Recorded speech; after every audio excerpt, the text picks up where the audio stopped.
So hello everyone, आज हमारे साथ है यश भैया और इस्माइल भैया जो कि आईटी इंदौर से पास आउट हैं। हेलो। हाय। तो भैया अपने आईटी जर्नी के बारे में थोड़ा सा बता दीजिए। सो आईआईटी जर्नी बेसिकली मैंने सूरत वगैरह से कोचिंग करी थी, लोकल कोचिंग था वहाँ का। एंड 10th से पहले तो नॉर्मल स्कूलिंग वगैरह हुई थी। 10th के बाद आके 11th में पता चला कि आईआईटी क्या होता है वगैरह वगैरह। एंड देन प्रिपेयर किया। 11th में थोड़ा वीक था, 12th में थोड़ा अच्छा हो गया and finally got an IIT Indore मिल गया। और अब भैया? और मेरा भी यही था, मैंने अपने होम टाउन से ही प्रिपेयर किया था। 11 से ही शुरू किया था, 11 से पहले प्रिपेयर नहीं किया था। तो विद्या मंदिर क्लासेस करके एक कोचिंग है, नॉर्थ में थोड़ी ज़्यादा फेमस है, तो उसका बरेली में एक ब्रांच है, तो वहाँ से कोचिंग किया था 2 साल। एंड फिर 12th के साथ ही क्रैक हो गया था।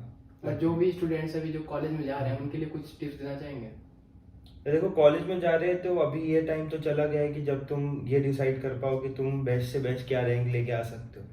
तो अभी तुम्हें एक सेट ऑफ रैंक मिल गई है जिसकी वजह से एक कोई कॉलेज मिलेगा तुमको।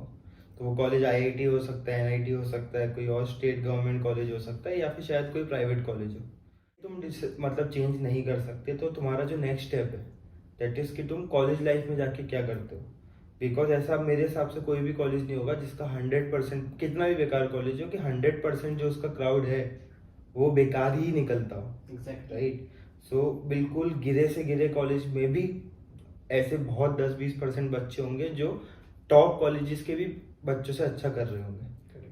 तो अब तुम ये सोचो कि यार मेरी एक जर्नी खत्म हो गई है, एक एग्जामिनेशन ही नहीं तुम्हारे सक्सेस को डिफाइन करेगा। सही बात है। तो उस जर्नी में तुम अपना 100% दो, उसको जेई सेकंड अटेम्प्ट मान लो, एंड उसके अकॉर्डिंग कॉलेज लाइफ से बेस्ट निकालने की कोशिश करोगे तो तुम आईआईटी जितना ही कमा पाओगे, सक्सेस पा पाओगे, जो भी जिससे ऐसा भी समझना है तुम समझ सकते हो।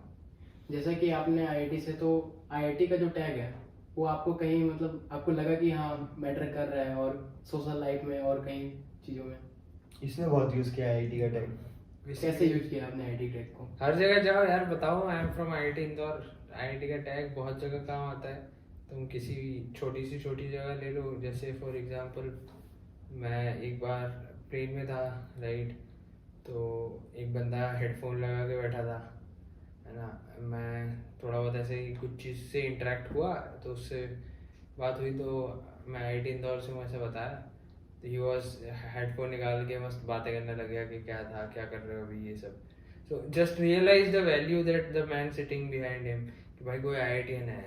देन एक कोई अच्छा एग्जांपल बताऊं तो, अगर किसी जगह पे, जैसे हमारी प्रीवियस कंपनी में हम लोग मीटिंग वगैरह में जाते थे, तो हमारा एक मल्टीनेशनल कंपनी से डील हुआ था जस्ट बिकॉज उन्होंने आईआईटीएन टैग से यूज़ करके मीटिंग सेटअप करा था उनसे, राइट। ऑब्वियसली वो टैग से सिर्फ इनिशियल जो बेट होती है वो तुम जीत जाते हो, बट उसके बाद तो तुम्हारा टैलेंट, तुम्हारा वर्क, वही सबसे ज़्यादा मैटर करता है। इनिशियल बेट में बहुत काम आता है आपको। इनिशियल एंट्रेंस में इट्स अ टिकट जो है अंदर जाने के लिए, लेकिन अंदर जाके जंग तो अगेन सेम लड़नी, बस टिकट अर्ली मिल जाता है, एक्सेस अर्ली मिल जाता है बहुत चीज़ों का आईआईटी से। तो आप लोगों का स्टार्टअप देख रहे हैं हम, तो ये आपकी स्टार्टअप जर्नी कब से स्टार्ट हुई और कब मतलब सोचा था स्टार्टअप करने का? देखो यार, कॉलेज में फर्स्ट ईयर वगैरह में थे, राइट। तो डिसेंट पढ़ाई वगैरह करते थे, बट बहुत ज़्यादा इंटरेस्ट है एक्स्ट्रा करिकुलर एक्टिविटीज़ में। तो फेस्ट वगैरह में वर्क किया, वहाँ से पता चला कि मार्केटिंग इज़ समथिंग जिसमें हमें थोड़ा थोड़ा इंटरेस्ट आता है। एंड लकीली कोविड का लॉकडाउन हुआ, ज़्यादा पढ़ाई के लिए था नहीं कुछ, सब ऑनलाइन क्लासेस चल रहे थे। तब से ये एक जर्नी अनफोल्ड होती गई है। एज ए स्टूडेंट तुम मतलब ठान के नहीं बैठते हो कि तुम्हें क्या करना है, तुम्हें सेकंड थर्ड ईयर में कुछ चीज़ें इंटरेस्ट करती हैं, इसलिए तुम उसको चालू करते हो। तो मैंने, इस्माइल ने, हमारे और भी जो ग्रुप थे, हमने वो स्टार्ट किया था। ऐसे ही सोचा कि एक मार्केटिंग कंपनी शुरू करते हैं, बिकॉज एक टर्म डिजिटल मार्केटिंग बहुत ज़्यादा फेमस हो रहा था। तो सेकंड थर्ड ईयर में लगे, पुणे में शिफ्ट हुए, थोड़े स्ट्रगल्स किए, टीम सेटअप करी, कंपनी बनाई, फिर उसको ठीक ठाक लेवल पे लेके गए, 40 employees, decent up to crore का रेवेन्यू। बट फिर इस ईयर मैंने इस्माइल ने डिसाइड किया कि हम वो कंपनी एग्जिट करेंगे due to some conditions. And हम क्रिएटर इकोनॉमी में बहुत ज़्यादा इंटरेस्ट थे, इसलिए फिर हमने क्रिएटर इकोनॉमी में वर्क करना शुरू किया। एंड अभी हम बहुत सारे क्रिएटर्स के साथ वर्क कर रहे हैं यूट्यूब ग्रोथ में। तो ऐसे ही जर्नी रहा। जैसा मैंने सुना था इसमें भी आपका, मैंने एक पॉडकास्ट देखा था, उसमें आपने बताया था कि आप थर्ड ईयर फोर्थ ईयर से आप 10 लाख मतलब मंथली अर्न करने लगे थे। ये कितना सच है? सच तो भाई कंपनी मैं नहीं अर्न कर रहा था, कंपनी अर्न कर रही थी। हमारी कंपनी का रेवेन्यू 10 लाख कुछ नहीं आने वाला। अच्छा।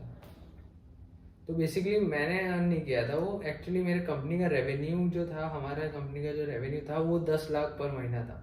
इट वॉज नॉट के जो भी कंपनी में, हर कंपनी में एक रेवेन्यू आता है, उसके बाद कुछ प्रॉफिट बचता है वो एक्सपेंसेस वगैरह निकाल के, तो जो रेवेन्यू आता था, पैसे आ रहे थे इन कंपनी, वो 10 लाख पर महीना थे। तो आप लोगों के हिसाब से स्टार्टअप वर्सेस प्लेसमेंट? चॉइस यार, पूरा चॉइस है। एंड उसमें आई थिंक एडेड एडवांटेज तब होगा जब तुम जल्दी शुरू कर देते हो। मतलब अगर 4th ईयर में ये डिसाइड कर रहे हो कि मुझे स्टार्टअप करना है, प्लेसमेंट करना है, तो I think the better thing would be कि प्लेसमेंट ले लो, बिकॉज उस समय तुम्हें कुछ नहीं पता होगा, या फिर यू हैव दैट बैकिंग। देखो एक स्टार्टअप करने में, startup is like taking a lot of risk, तो तुम्हें बहुत सारी चीज़ें देखनी पड़ती हैं। तुम किस बैकग्राउंड से आ रहे हो, तुम्हारी नीड क्या है, पोस्ट ग्रेजुएशन तुम्हारी फाइनेंशियल नीड्स क्या है, तुम एक्चुअली बने हो या नहीं बने हो, व्हाट्स द आइडिया। तो हमारे संग मतलब अपनी कंडीशन बता सकता हूँ, we are not very much experience कि हम बता सके पूरे यूनिवर्सल स्टार्टअप सिस्टम क्या होता है। बट अर्ली स्टार्ट करोगे 2nd 3rd ईयर में, 1st ईयर में, तो प्लेसमेंट तक आने तक डिसाइड कर लोगे कि which suits you, what thing suits you. क्योंकि प्लेसमेंट तो ऑलवेज ऑप्शन होना है, वो तुम्हें पसंद नहीं है placement. You want add something? हर कोई स्टार्टअप के लिए बना भी नहीं होता, लाइक हर कोई जॉब के लिए भी नहीं बना होता, राइट? तो it's just that you try things and see if that works out, then it is better to do a startup rather than going for a placement. Right. You will fail, but you will learn a lot more things. If you success, that is a great achievement, and you will be far ahead from everyone else. बहुत लोगों ने यही दिया, Right. हमने भी यही दिया, उतना अच्छा नहीं है। ठीक तो है। उनके लिए क्या मैसेज है आप लोगों का? लास्ट मैसेज क्या होना चाहिए? क्या वो आईआईटीएंस को मतलब उनको बीट कर सकते हैं आगे चल के अगर मेहनत करते हैं, या फिर आईआईटी ही सब कुछ होता है? ओके, देखिए यार, मतलब बेसिकली क्या होता है कि लाइफ जो है ना, वो आपको मल्टीपल अटेम्प्ट देती है टू बी सक्सेसफुल। सो ये ऐसा कहा जाता है, लाइक बहुत बड़े लोग बोलते हैं कि लाइफ में तुम्हारे फेलियर्स हमेशा ही ज्यादा होंगे, all you need is one success. तो ये तो पहला एक अटेम्प्ट दिया है जहाँ पे तुम्हारा सक्सेस और फेलियर डिफाइन होगा। फिर तुम्हारी कॉलेज लाइफ है, शायद वहाँ भी सक्सीड हो या ना हो। फिर तुम्हारी प्रोफेशनल लाइफ है, वहाँ भी हो या ना हो। अब वेराइटी अगर तू देखेगा, वर्ल्ड में यंगेस्ट बिलियनियर्स भी हैं, लाइक फॉर एग्जांपल ओयो का फाउंडर है रितेश अग्रवाल, वो बहुत जल्दी सक्सीड हो गया, राइट? बट उसका फेलियर क्या था कि he was a drop out, कुछ आईआईटी वगैरह नहीं था। बट वर्ल्ड में इक्वली इवन मोर रिस्पेक्टेबल लोग हैं, लाइक वॉरेन बफेट, जिनको 50-60 की एज तक कोई जानता भी नहीं था, तो उनकी सक्सेस 70 साल की उम्र में आई है, राइट? केएफसी का फाउंडर, राइट, अगेन रिटायर्ड बंदे ने इतनी बड़ी कंपनी खड़ी करी। एंड वहीं तुम देखते हो कि 13-14 साल के लड़के भी हैं जो आजकल मिलियनियर्स बन रहे हैं, बिकॉज वो कुछ स्टार्टअप कर रहे हैं। Success has no age, you have to just keep attempting.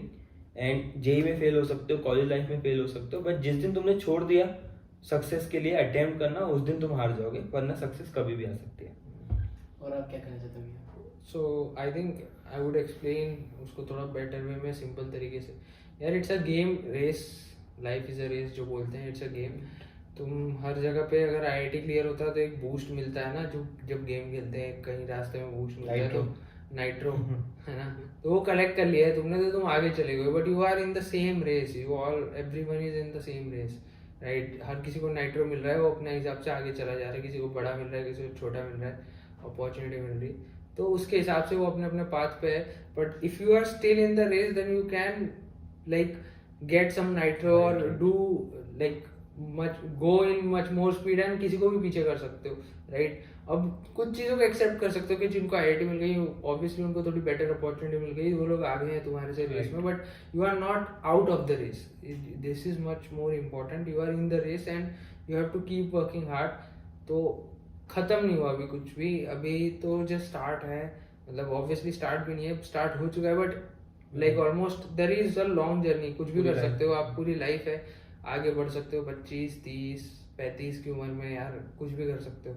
तो just keep working, don't take things lightly, don't miss good opportunities. अगर अच्छी अपॉर्चुनिटी मिल रहा है तो थोड़ा सेक्रीफाइस करो, थोड़ा काम खुद पे ले लो, हार्ड वर्क कर लो, बट अपॉर्चुनिटी मिस मत करो। कुछ अच्छे लोगों के साथ अगर कनेक्शन बना सकते हो तो वो बनाओ, एंड कभी भी ये सोच के मत बनाओ कि भाई कब काम आएंगे कनेक्शन। जस्ट बनाओ connection, you never know when that connection can be helpful for you, right? Thank you so much भैया। Thank you guys. Thank you so much. Bye guys, bye.